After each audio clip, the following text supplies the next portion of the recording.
Salve, salve pessoal, tudo bem? Hoje eu vou falar sobre alguns medicamentos anti-calvície, que acho que a maioria de vocês deve conhecer, são bem populares desde sempre, né? São famosos.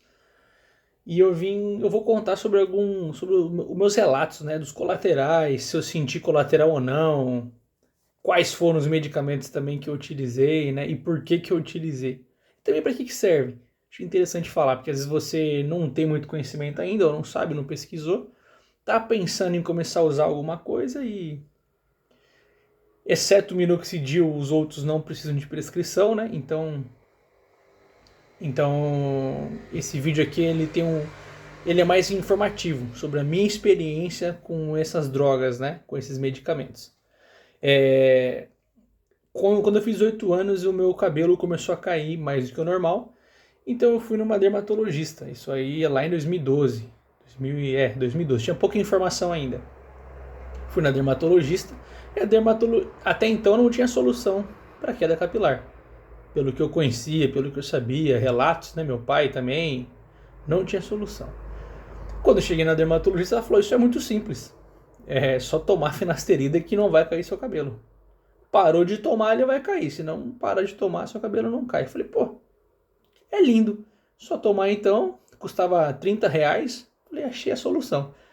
Já saí da consulta, minha mãe comprou na época, eu era só um estagiário, né? Minha mãe comprou na época finasterida pra mim. Comecei a tomar finasterida. Passou uma semana, saiu uma reportagem na revista Veja falando sobre a impotência sexual que um rapaz teve depois de anos de uso da finasterida. Pô, foi muita coincidência. Uma semana depois, assim, já teve já.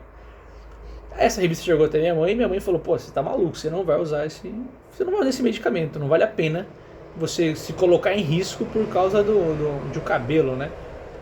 18 anos, falei: Tudo bem, não vou tomar. Parei de tomar, isso com coisa de 3, 4 dias.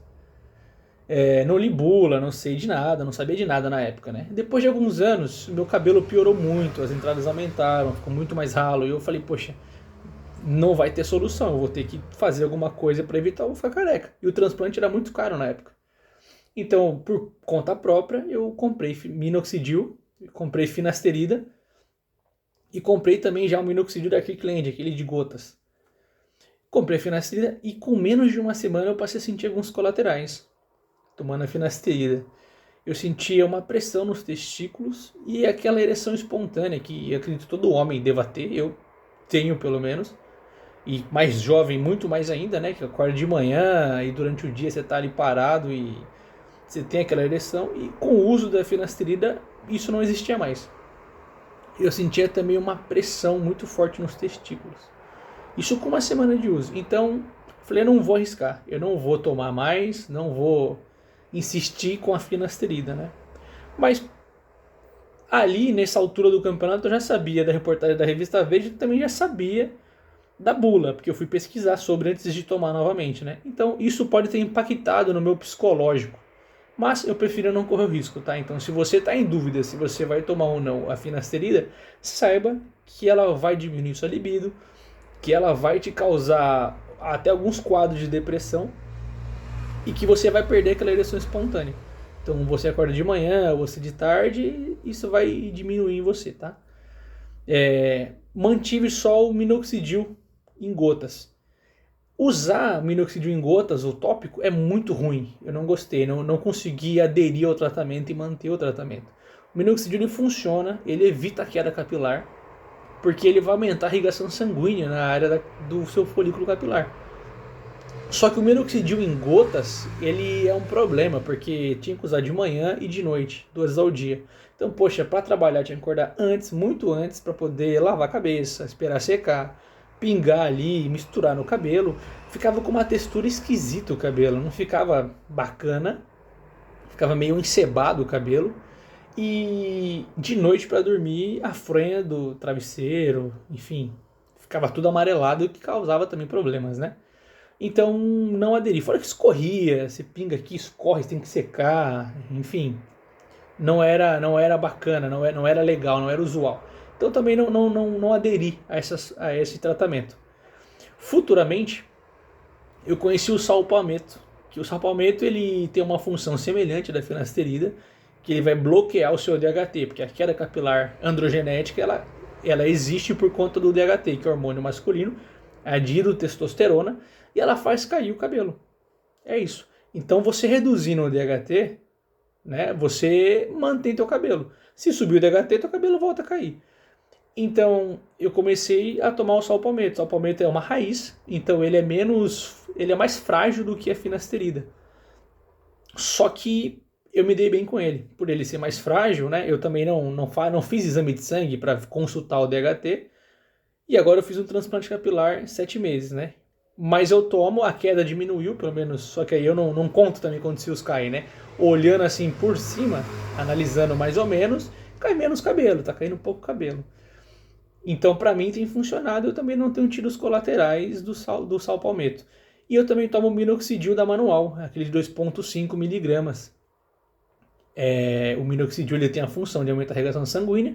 Eu tomo em cápsula porque é muito mais fácil aderir ao tratamento. Se acorda e toma uma cápsula ali, tá tranquilo. Eu não tive nenhum colateral com o minoxidil em cápsula. Eu tomo desde 2022. Eu tive um momento de pausa em 2022, que foi quando acabaram, eu não comprei mais, e aí eu parei do nada. Quando eu parei do nada, eu tive um quadro de hipertensão. Eu corro, eu sou atleta, eu treino, e na época eu estava no meu auge do vigor físico, né? Então do nada eu tive um quadro de hipertensão. Minha pressão foi para 16 e dor na nuca, e fiquei um mês assim e não sabia por quê. Hoje, depois que eu analisei, pesquisei e vi vários relatos, eu sei que é por conta da pausa abrupta do minoxidil, porque quando você vai parar de tomar minoxidil, você tem que fazer o desmame. O que é o desmame? Você vai fracionar aquela cápsula ali e você vai tomando menos quantidade, que quando você parar de tomar, você não vai sentir o colateral que eu senti, que é a pressão alta. Porque o minoxidil ele é um medicamento que ele foi criado a princípio para pressão alta, né? Ele não foi criado para poder pensando no seu cabelo, ele foi criado para hipertensão. Então, quando você toma por mais que 2,5 miligramas, ele tem uma ação de reduzir sua pressão. Mas até então eu não tenho nenhum problema com isso. Não tenho nenhum problema. Não nasceu também pelo em várias áreas do meu corpo. Não nasceu pelo na testa, não nasceu pelo nariz, tá tranquilo. Não tenho nenhum colateral. Então, só recapitulando, hoje eu faço uso do salpalmeto e também do minoxidil. Eu fiz o transplante capilar e eu utilizo esses medicamentos para poder... O minoxidil para poder o cabelo novo nascer mais rápido, e o cabelo que eu tenho ainda, né, que não caiu, que ele pode cair, que eu não fiz transplante, o minoxidil também ele vai retardar essa queda, e o salpalmeto também vai retardar essa queda. Então, hoje eu faço uso do minoxidil e do salpalmeto. Se vocês tiverem alguma dúvida, desculpe também o trânsito, aqui logo na frente é a avenida, então passa moto, passa carro, e aí vai aparecer o barulho no vídeo. Mas se você estiver pensando em tomar algum dos medicamentos, se tiver alguma dúvida ou para que serve, só perguntar que desde que eu sou uma criança eu pesquiso, eu vou atrás e eu vou saber te responder então. Muito obrigado, fica por aqui esse vídeo e até a próxima.